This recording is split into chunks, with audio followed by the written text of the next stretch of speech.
Number 9. Lost Ship of the California Desert. Legend holds that there's a treasure-laden ship buried in one of the deserts of the American Southwest. The lost vessel is supposedly somewhere in California's Salton Sea Basin, which is part of the Sonoran Desert. There are varying versions of the tale, with the first claimed sightings of a Spanish galleon in the region dating back to 1862. In 1870, the Los Angeles Daily News reported on a half-buried ship in a drying salt lake or alkali marsh that could be seen from miles away.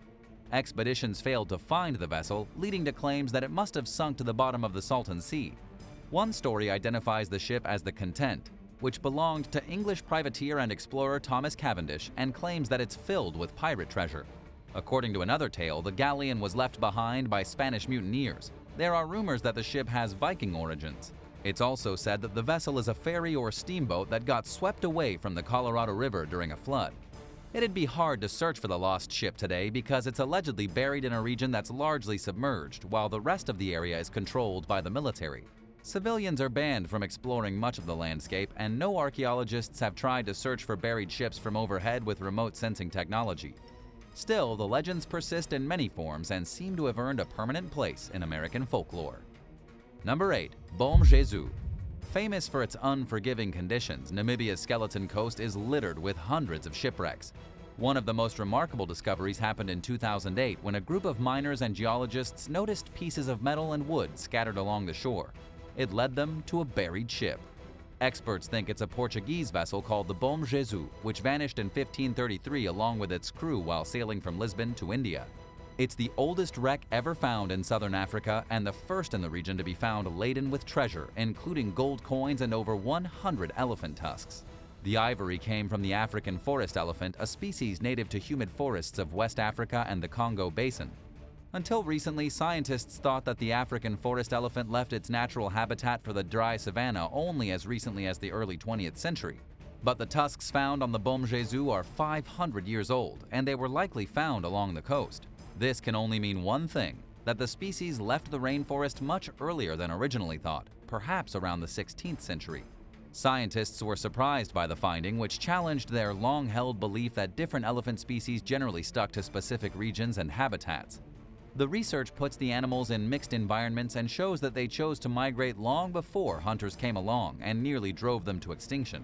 While their reasons for doing so are unclear, learning more about the creature's past movements can help experts more effectively address modern-day concerns revolving around the illegal ivory trade.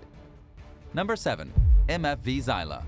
Built in 1975, the MFV Xyla was a South African fishing trawler that became stranded near the Namibian town of Henties Bay. This happened in 2008 when it ran aground in a popular fishing spot known as Xyla during the early morning hours and was too damaged to repair. The ship was already stripped down to its shell when it was sold as scrap to an Indian company, but it never reached its new home in Bombay. In fact, the vessel didn't go far at all. It broke free from its tow rope before even getting the chance to leave Namibian waters and began to drift with 2 crewmen aboard. They spent the night stranded on the Xyla in tempestuous weather with nothing but walkie-talkies and life jackets to protect them. Luckily, the boat drifted back toward a fishing area which would have normally been empty on a weekday morning. But it was a holiday, and an entire crowd turned up for what they thought would be an uneventful day at the beach. A group of fishermen alerted local authorities to the distressed ship while 2 men bravely got onto a rubber raft and went to try rescuing the crew members. It took them an hour just to get the raft close enough to the Xyla, where the stranded sailors had no choice but to jump onto the raft and hope they landed properly. The fishermen looked on and cheered as the crewmen jumped and thankfully made it onto the raft. Everyone involved was extremely lucky to emerge from the ordeal with only minor injuries. The Xyla remains in the water today, where it started to deteriorate noticeably from being constantly battered by the waves. Number 6. USS Desert Ship. Naturally, you'd think that something called the USS Desert Ship would be a seafaring vessel of some sort, but it's actually a concrete building that functions as a test site for the U.S. Navy. Also known as LLS-1 or Landlocked Ship No. 1, the strange site is located at the southern end of the vast White Sands Missile Range in New Mexico. It's been helping the Navy develop missile, gun, and fire control technology for over 60 years. Reporter Tyler Rogaway described LLS-1 as half ship-like concrete bunker and half launch pad. Built during the 1950s, the structure was designed to at least partially resemble the conditions on a real Navy ship. Numerous different weapons were developed and tested at the site, which currently focuses mainly on live fire testing the Navy's Standard Missile. It's conveniently situated near a weapons assembly facility, which provides LLS-1 with the munitions to run tests on. This desert ship is truly in the middle of nowhere. For miles around, there's just a handful of other test sites. The nearest town is White Sands, which has a population of just 1,246 residents and mostly exists to support the nearby military facilities. If you could visit this unusual missile testing site, would you? Let us know in the comments down below. Number 5. SS Gertrude Warman II.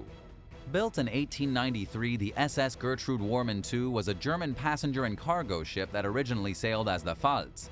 The vessel was renamed after being purchased by Warman Lines in 1904. While traveling later that year from Germany to Swakopmund, the Gertrude Warman became encased in a thick fog and ran aground on a reef alongside Namibia's Skeleton Coast. At the time, the ship was loaded with horses, war material, mail, and other cargo, as well as 400 soldiers. Luckily, everyone survived and they even had some help, which comes in handy in the brutal heat and dryness of the desert. A gunboat called the Veneta sailed up from Swakopmund to aid in the salvage effort. The wreck was visible until 1912 when it was swallowed by the water during a heavy storm. Today, the wreck site is marked by a beacon nicknamed the Gertrude Beacon. The Skeleton Coast has an abundance of wrecks. Would you risk sailing along this treacherous part of Africa? Tell us in the comments, and while you do, make sure to like and subscribe for more. Number 4. Miski. Mike Kuhn is a sailing enthusiast from South Africa. Back in 2013, he and his girlfriend set sail from England in his 43-foot sailing yacht, the Miski, with their sights set on the Caribbean. They had both sold their homes and everything they owned with plans to pursue economic opportunities that they had heard about. After spending the first month with a crew who showed him the ropes, Kuhn continued toward his destination alone. The crew had reassured him that he would be able to handle the voyage on his own, and the weather report called for 4 days of somewhat difficult weather, but it looked like it would be smooth sailing after that. In the meantime, Kuhn's girlfriend made plans to fly out to their new home. By his third day in, Kuhn was encountering swells of up to 13 feet as he struggled to lower the sails. He tried to wait out the storm, but eventually started to panic and called for help. A tanker called the Aqua Fortune diverted from its route to rescue Kuhn, but had trouble getting close enough to his yacht to help him. He tried to cling to a rope that was thrown down from the ship, but ended up stranded in the water for an hour and a half while the Aqua Fortune turned around and came back to look for him. This time he held onto the rope for dear life and immediately collapsed once he reached safety after having gone 2 days without sleep. Kuhn survived the terrifying ordeal, but he abandoned his beloved yacht and all his worldly possessions and was left empty-handed. He returned to South Africa in his wetsuit and with just a few dollars to his name. Meanwhile, the Miski continued to drift until it appeared along the shore of False Cape Freya in Namibia. After an extensive internet search, the boat's discoverers finally managed to find Kuhn. By then, he had decided he was done with life at sea. He told the authorities to collect any valuables that were still aboard, but that he was not interested in retrieving the yacht, which joined the growing collection of wrecks that line the Skeleton Coast. There wasn't much left on the boat that was worth traveling to Namibia to retrieve, especially considering the tight budget that Kuhn was left with after the rescue. In 2014, the Ministry of Fisheries and Marine Resources clarified that it would decide what to do with the wreck. Number 3. Aralkum Desert Ship Graveyard. The Aral Sea was once the world's 4th largest inland sea and home to a thriving fishing industry. That all changed during the 1960s when the Soviet Union diverted the rivers feeding the sea to supply water to cotton and rice fields, causing the body of water to dry up. A poisonous, salty wasteland called the Aralkum Desert was left behind. The Aralkum Desert straddles the border between modern-day Kazakhstan and Uzbekistan. It's littered with rusting fishing boats that were abandoned when the Aral Sea shrunk and its salt content skyrocketed to toxic levels, killing all of its marine life. The sea is just a tenth of its former size, and its fishing industry is a distant memory marked by the decaying trawlers. Many of the ghost ships lie at the edge of what was once the bustling town of Moynak. They're accompanied by derelict buildings that were once part of Moynak and other seaside towns.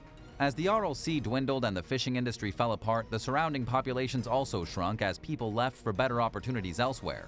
Many of the remaining residents experience serious health problems from the toxic dust that blows around. The Aral Sea is once again being fed by the rivers that were cut off from it, and it's growing thanks to a growing effort in recent years to revive it. But for now, there's no way of knowing whether the sea will eventually submerge the rotting ships and be restored to its former glory. Number 2. Edward Bolan. Death is ever present along the 500-mile stretch of remote coastline in Namibia known as the Skeleton Coast. It's here, amid the brutal dryness and extreme heat, that you'll find a shoreline littered with animal remains and dozens of shipwrecks that lost their battle against nature. More than 500 ships have wrecked along the Skeleton Coast over the last several hundred years, falling victim to the mix of thick fog, rough seas, heavy winds, and unpredictable currents that make this region so dangerous. Sailors who survived shipwrecks and managed to reach dry land have often died of thirst under the scorching desert sun. One of the most famous wrecks along the Skeleton Coast is the 310-foot-long cargo ship Edward Bolan, which ran aground in 1909 after becoming trapped in a blinding fog. The ship became partially buried in sand as the desert encroached upon its shoreline. It currently sits 1,000 feet from the water near two other wrecks, the cargo ship MV Dunedin Star, which ran aground in 1942, and the Otavi, which foundered and sank in 1945. Some of the wrecks that scatter the coast were much older, dating as far back as the 16th century, serving as a sobering reminder of just how long death and destruction have defined the region. Number 1. MS Vipava. One of the more recent ships to wreck along the Skeleton Coast is the MS Vipava, a Yugoslav freighter that, like many other vessels in the region, got lost in the fog. The 630-ton vessel ran aground in 1968 while traveling from Yugoslavia to Iran with a load of steel plates, rails, and paper. Both fuel tanks were punctured and began to fill with seawater, forcing the captain to turn off the engines. A tugboat called the Otto Seidel tried to pull the Vipava away from the sandbank that it had crashed into, but the tow rope broke. Soon enough, the ship's hull broke in two and water made its way into the engine room. The wreck was visible for a number of years, serving as a landmark for campers.